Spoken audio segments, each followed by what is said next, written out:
hello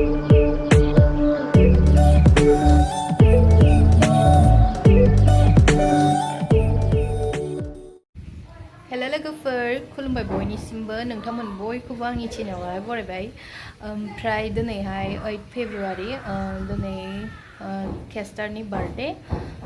आं फिसालानि birthday आरोना केस्टार दिनैजों 5 इयार्स जाबाय ओमफ्राय दा बेखौनो माने ओरैनो फिसा न'नि गोजा सेलेब्रेट खालामनो नागिरदों ओमफ्राय दा आं बेखौनो नोंथांमोननिसिम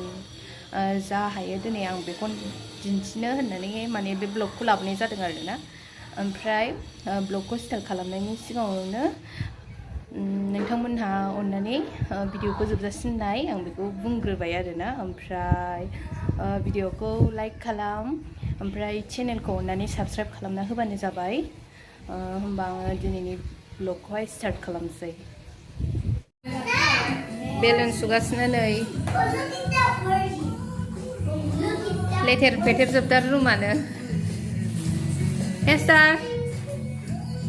ओइ केस्टार सोरनि बार्थडे दिनै नोंनि ना सोरनि बार्थडेआ एक्टिंसो खालामगासिनो नालाय सोरनि बार्थडेआ हो सोरनि ना दादा युब्रासनिसो नामा सोरनि आयु नोंनि एक्टिंसोबाव नै आसोला मिजिङालाय युब्रास मिजिङा गाहायाव दं गाहायाव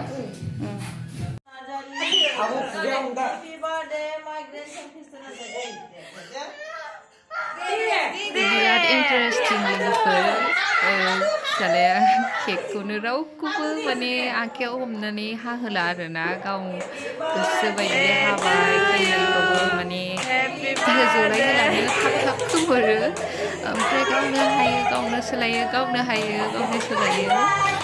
नोंथांमोना नायबाय थाबानो जाबाय रावखौबो दांहोआ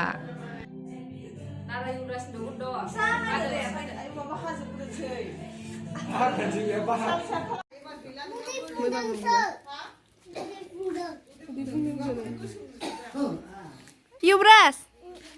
मा गोथाव नंगौना नङा केकआ नोंलाय केकआ गोथाव नंगौना नङा नोंसोरलाय बायदोंमोन भिडिअखौ माने मोजाङै लाजोबनो हायासै खामानियाव बेस्थ' जानानै जाखिनि दंमोन आं बेखौनो होना होबाय थ' लोगोफोर नोंथांमोनखौ आंनि नेक्स्ट भिडिअ लोगो मोनसिगोन बाय बाय